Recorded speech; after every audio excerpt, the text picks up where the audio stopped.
Hi everyone, wherever you are, I'd like to invite you to this lesson on a very interesting grammatical point in English. We'll be talking about where and when to use gerund and infinitive. For instance, do we say I avoid going or I avoid to go? Do we say I expect somebody to come or I expect someone coming? Do we say I love swimming or I love to swim? So there are different cases here. We're going to see them one by one. If you are interested, stay tuned. Well, first things first.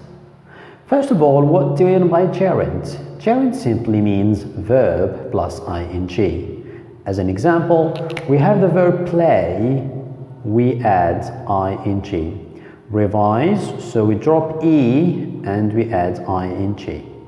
And for this case, we add another T plus ing. If you're asking why, because here we have one vowel and here we have one consonant, so one consonant, so we need to have ing. In case when we have one vowel, one consonant. Now, infinitive simply means to plus verb. As an example, we say to play. Bare infinitive is when we don't have to. We have only the verb, as an example, play, or sit, or hit, etc. No to. Now, we'll be asking the question, where and when do we use gerunds? Well, gerunds basically, I'm going to share with you here 4 very clear cases that you need to take into consideration when you speak English or when you write something. The first one, that is the most obvious one, prepositions. Prepositions simply means on, in, of, about, etc. There are many other prepositions. An example, I am interested in learning. I am interested in learning English. So when we have preposition, right after it, we should have a gerund. We cannot say, for example, I am interested in to learn. That's not grammatically correct. The second category is where we have after some verbs. So gerund is used after some verbs, a group of verbs. I'm going to mention a couple of them. For example, we should avoid staying up late because it's not healthy. Avoid staying, so we cannot say I avoid to stay. Well, other verbs, we can mention these are the most famous ones. Enjoy, mind, appreciate, quit, finish, suggest, and keep. And there are other verbs as well. So after these verbs, all what you need to do is put the gerund after the verb, as the case you have here.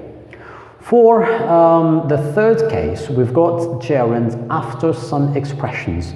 These expressions are kind of tricky. Example, I'm used to sleeping. Where normally it might seem to English learners that when you have to, this should be infinitive. But in this case, it's not, because we're talking about the whole expression. So I'm looking for a word to, we have ing. I'm used to sleeping. I'm accustomed to sleeping. I look forward to meeting you. Yeah? Alright, now please, I'd like you to be careful about one thing here, which is negative. When you want to use negative while you have a gerund, you can say, for instance, we talked about not going. We talked about not going, so negative first, and then we've got the gerund. The last and the fourth and the last category for this section is using go plus verb plus ing to talk about recreational activities. Recreational activities simply mean free time activities.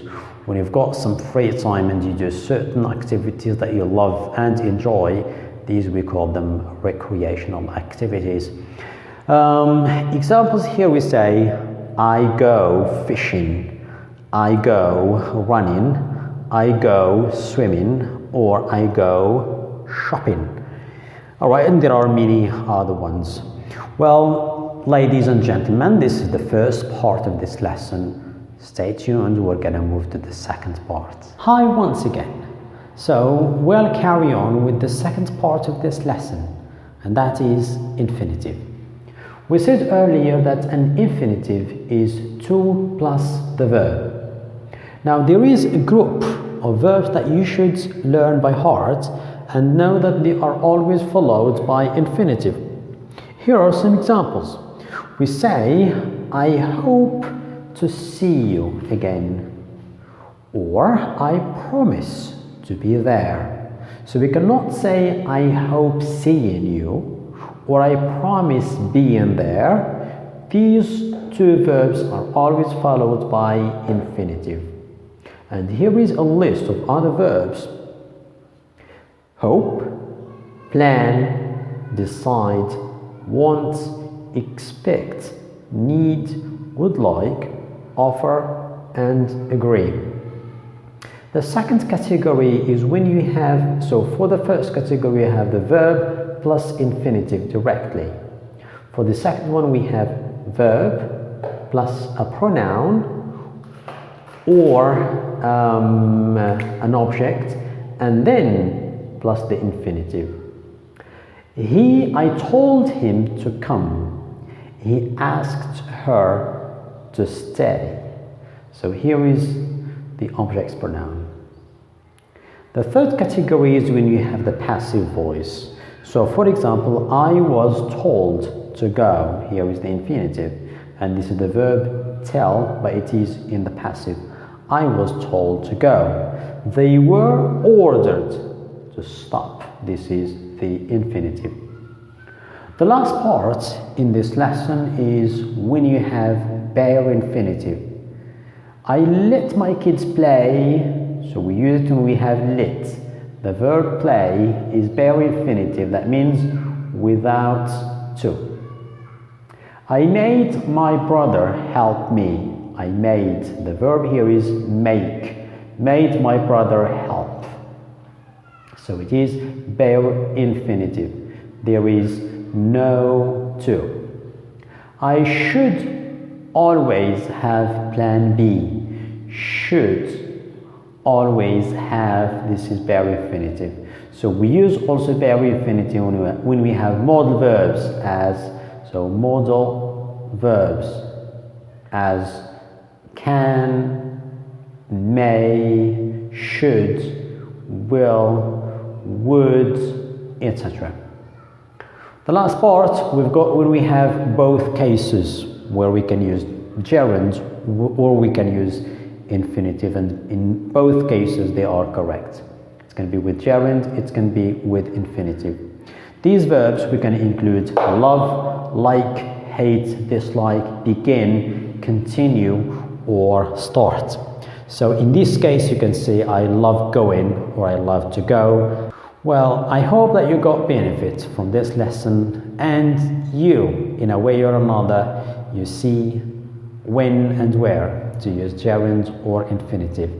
Stay all safe.